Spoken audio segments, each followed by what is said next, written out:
साथियों नमस्कार, मैं हूं मोहम्मद हनीफ और आप देख रहे हैं नवोदय प्लस टाइम्स। साथियों, मध्य प्रदेश में ज्योतिरादित्य सिंधिया के कांग्रेस छोड़ भाजपा में शामिल हो जाने के बाद मध्य प्रदेश में एक बार फिर भारतीय जनता पार्टी की सरकार बन गई है। लेकिन जिन 27 विधायकों ने बगावत की थी उन सीटों पर उपचुनाव होना है। ऐसी स्थिति में भारतीय जनता पार्टी और कांग्रेस दोनों की ओर से कुछ बागी दावेदारी कर रहे हैं, तो कुछ जमीनी नेता जो वर्षों से अपनी अपनी पार्टियों के लिए काम करते आए हैं, वे टिकट के लिए दावेदारी कर रहे हैं। हम आज यहाँ बात करेंगे मध्य प्रदेश की करेरा की विधानसभा की। यहाँ कांग्रेस से टिकट पाने के लिए करीब 14 प्रत्याशी दावेदारी कर रहे हैं। अब पार्टी किसे टिकट देती है, यह दावेदारी करने वाले नेताओं की पार्टी के प्रति निष्ठा और मतदाताओं का प्रत्याशी के प्रति रुझान पर निर्भर करता है। तो आइए आज हम आपको मिलवाने जा रहे हैं करेरा विधानसभा से कांग्रेस की ओर से प्रबल दावेदारी करने वाली श्रीमती विद्या राठौर से, जिनके पति वर्तमान में पुलिस महकमे में एसडीओपी के पद पर तैनात हैं और देश सेवा कर रहे हैं। वहीं श्रीमती विद्या राठौर पिछले कई वर्षों से राजनीति में हैं। पहले यह कांग्रेस में थीं, बाद में कांग्रेस छोड़ बहुजन समाज पार्टी में शामिल हो गई थीं। लेकिन जब यह बहुजन समाज पार्टी में पहुंची तो इन्हें मायावती जी के नेतृत्व में मानवर काशीराम का मिशन नहीं दिखा और यह वापस कांग्रेस में आ गईं। तब से अब तक यह कांग्रेस की सेवा में ही हैं और मतदाताओं तथा समाज में भी इनका अच्छा बोलबाला है। तो आइए देखते हैं हमारे शिवपुरी ब्यूरो रानू परिहार की यह खास रिपोर्ट। नमस्कार दोस्तों, मैं हूं रानू परिहार और आप देख रहे हैं नवोदय प्लस टाइम। आज हम मध्य प्रदेश में होने वाले 27 उपचुनाव को लेकर शिवपुरी जिले की करेरा विधानसभा में पहुंचे हैं और यहां पर पहुंचकर आज एक ऐसी शख्सियत से रूबरू हो रही हैं जिन्होंने पूरा जीवन गरीबों की सेवा में बिता दिया है।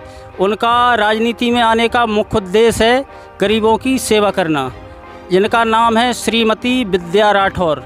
तो इनसे आज हम सीधी बात करने जा रहे हैं, क्योंकि यहाँ पर विधानसभा उपचुनाव होने वाला है और एक जे कांग्रेस से सबसे प्रबल और शिक्षित दावेदार में इनकी गिनती मानी जा रही है इस समय। नमस्कार विद्या राठौर जी, हमारे चैनल में आपका स्वागत है। नमस्कार जी, नमस्कार। सबसे पहला सवाल मेरा आपसे यह है कि आप एक एसडीओपी साहब की पत्नी हैं, एक शिक्षित हैं, तो ये राजनीति में आने की प्रेरणा कहाँ से मिली आपको? राजनीति में आने की प्रेरणा मेरे को मेरे पति से ही मिली है, क्योंकि वो चाहते हैं समाज की सेवा करना, सामाजिक कार्यों में भाग लेना। तो उन्हीं का कहना है, उन्हीं के माध्यम से मैं राजनीति में कार्य कर रही हूँ और मेरा भी एक शौक़ रहा शुरू से, तो उस शौक़ का भी, और मुझे ज़्यादातर अपने लिए कुछ नहीं करना, मुझे समाज के लिए, सर्व समाज के हित में कार्य करना है। राजनीति में आपको लगभग 15 और 20 साल तो हो चुके होंगे। 20 साल। आप अभी कांग्रेस ज्वाइन की है और पहले आप बीएसपी में कार्य किया है और 2 बार टिकट भी मांग चुकी हैं। ऐसा क्या कारण रहा कि आपको बीएसपी ने मतलब दरकिनार किया है, टिकट क्यों नहीं मिला? देखो, बीएसपी में मैंने काम किया, मैं ये नहीं कहती कि पार्टी बीएसपी गलत है, पार्टी ठीक है। मानवर काशीराम साहब थे जब तक मिशन पे काम चलता रहा और उसी मिशन के माध्यम से मैं पार्टी में काम भी कर रही थी। मगर 2018 में जब मैं मायावती बहन जी से मिलने गई तो वहाँ मैंने देखा कि भाई जो मिशन बहन जी चला रही हैं वो तो मेरे समझ से बाहर है, क्योंकि जिस मिशन को मैं लेके काम कर रही हूँ वो मिशन वहाँ मुझे पूरा होते नहीं दिखा। इसलिए मैंने पार्टी छोड़ दी और मैंने अपना रास्ता मैंने सोचा भाई जिस पार्टी को हम लोग छोड़ के आए थे, जैसा कि कहते हैं लोग बाग, कि सोने जैसे महल को हम लोग छोड़ के आए थे। हमने एक झोंपड़ा डाला था कच्चा, उस कच्चे झोंपड़े में भी हम लोग सुरक्षित नहीं थे। इसलिए फिर मैंने उस पार्टी को छोड़ के अपने पूर्व घर में आना उचित समझा। मेरा इस बार कांग्रेस से लगभग 10-12 प्रत्याशी हैं, आपकी ही समान से प्रागीलाल जाटव भी हैं और भी कई लोग हैं। प्रागी लाल जाटव ने हाल में ही कांग्रेस की सदस्यता ली है, तो कई लोगों के मुंह से सुनने को मिल रहा है कि प्रागी लाल से बेहतर प्रत्याशी कांग्रेस में करहरा विधानसभा में और कोई नहीं है, कोई सीट नहीं निकाल सकती है। तो आप यहाँ की स्थानीय हैं, आप काफ़ी सक्रिय रही हैं इस क्षेत्र में, तो आपको कैसा लग रहा है, प्रागी जी क्या सीट निकाल देंगे अगर उन्हें टिकट मिलता है? प्रागी जी सीट कैसे निकालेंगे भाई? 3 साल से लगातार चुनाव लड़ रहे हैं, अभी तक उन्होंने सीट क्यों नहीं निकाली? अभी तक उनको सीट निकालना चाहिए था, क्यों सीट नहीं निकाली उन्होंने? क्योंकि आप जानते हैं जो बीएसपी का वोटर है वो तो पार्टी से जुड़ा हुआ है, वो वोट मिल जाता है। हम लोगों ने जो मिशन का वोट तैयार किया है, सालों से मेहनत की है। 2003 में हमने भाई लाखन सिंह को भी जिताया था, उसमें भी मेरा काफ़ी मेरी मदद रही और सहयोग रहा। और रहा प्रागी लाल जी का, तो भाई क्या होता है कि काम मेरा, दाम मेरा, नाम मेरा। अब एंड टाइम में आप टिकट प्रागी लाल को दे देंगे तो जनता कैसे वोट देगी? अगर प्रागी लाल जी को कांग्रेस ने टिकट दिया और आप भी हैं कांग्रेस में और भी कई दावेदार हैं जो टिकट मांग रहे हैं, तो क्या बगावत देखने को मिलेगी कांग्रेस में इस विधानसभा में? अब देखिए, पार्टी के नाते जुड़े हुए हैं तो बगावत तो हम नहीं करेंगे पार्टी से, मगर जो हमारी जनता है वो उनको वोट नहीं देगी, वो जरूर बगावत करेगी। प्रागी जाटव को जनता मतलब वोट नहीं देगी? ऐसा क्या कारण है, मतलब ऐसा क्या इस क्षेत्र में क्या कारण उसका ये है कि देखिए, मैंने बीएसपी छोड़ी तो मेरे बीएसपी के वोटर कई भाइयों का कहना था, काफ़ी टाइम मैंने बीएसपी छोड़ी तो मेरा विरोध नहीं था। उनका ये कहना है कि बहन जी आपने पार्टी को आगे बढ़ाया, कार्य किया और पार्टी ने आपको कुछ नहीं दिया। समाज के लोगों का भी कहना है कि भाई समाज के लोगों ने आपको कुछ नहीं दिया, समाज को आपने दिया है। तो ऐसे लोगों का हम लोग विरोध नहीं करते।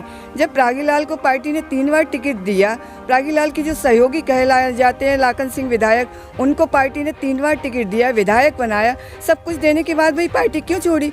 इसलिए समाज में जो जनता उन लोगों से रुष्ट है, और अभी तक वैसे भी 3 बार उनको टिकट दे चुके हैं। जाटव समाज तो वैसे ही उनसे अगर ऐसे खुश होती तो उनको पहले ही जिता देती। इस बार तो और ज़्यादा विरोध है उनका, अब यहाँ आके कांग्रेस से विरोध कर रहे हैं। कांग्रेस पार्टी से आप 14 लोग टिकट मांग रहे हैं, 14 में से पार्टी किसी पर भी भरोसा करके टिकट देती है तो जसवंत जाटव को कोई भी प्रत्याशी हरा देगा क्या? कितना विरोध है या फिर सीट निकाल देंगे जसवंत जी? देखिए, जसवंत को तो हराना हमारा मेन मकसद है।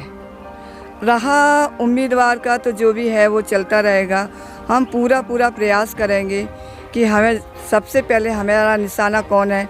जसवंत। हमको जसवंत को हराना है। मतलब आप पूरे घेरेंगे उसको? हम पूरा घेरेंगे, टिकट किसी को भी मिले, कोई गुटबाजी नहीं होगी? अच्छा, मान लो आपको कांग्रेस पार्टी टिकट देती है और आप विधायक बनती हैं, तो प्रमुख क्या डेवलपमेंट करेंगी आप इसमें? जैसे सड़क है, सोनचरैया अभ्यारण्य है और भी बिजली है, कई समस्याएं हैं, काफ़ी पिछड़ा हुआ क्षेत्र है करहरा विधानसभा। तो सबसे प्रमुख मुद्दे आपके क्या रहेंगे इस क्षेत्र की जनता के लिए? देखिए, सबसे पहले मुझे लगता है सोनचरैया अभियान का मुझे देखना चाहिए, क्योंकि कई सालों से लोग बाग कह जाते हैं मगर उसको करते नहीं हैं। रही रोड सड़क, ये तो सारी हम लोग कर लेंगे, क्योंकि सोनचरैया एक ऐसा लंबा मुद्दा बन गया है, उस पर कोई विचार करना नहीं चाहता।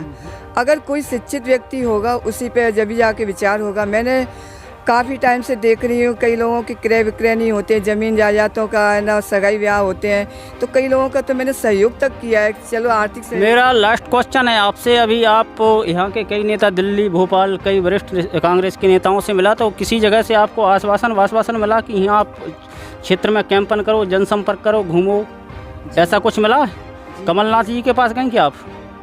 देखो, पार्टी का उद्देश्य है कि सीट निकलना चाहिए। आश्वासन हमें मिला। आप एक प्रबल दावेदार मानी जा रही हैं इस क्षेत्र में और आपकी गिनती भी होती है, तो मेरे कहने का मतलब ये है कि आपको कहीं से ऐसा आश्वासन मिला किसी राजनेता से कि हाँ आप मेहनत करिए? जी हाँ, मेहनत करिए, बोले हमारे आपके ऊपर विशेष ध्यान है। और वैसे भी विशेष ध्यान जाना ही चाहिए। एक तो मैं जाटव समाज से हूँ, महिला हूँ, 50% महिला, बीएसपी का 50% वोट मेरे साथ है, अन्य समाज का तो फिर भरपूर है ही है। तो वैसे ही मुझे तो आश्वासन मिल चुका है, क्योंकि मेरे अलावा अगर आपका टिकट कटता है कांग्रेस से और बीएसपी वाले अगर आपको बोलते हैं तो क्या बीएसपी से लड़ेंगी आप? नहीं, बिल्कुल नहीं। ये दोहरी राजनीति। ठीक है, धन्यवाद। हमारे साथ थी कांग्रेस पार्टी की प्रबल दावेदार महिला श्रीमती विद्या राठौर जी। हम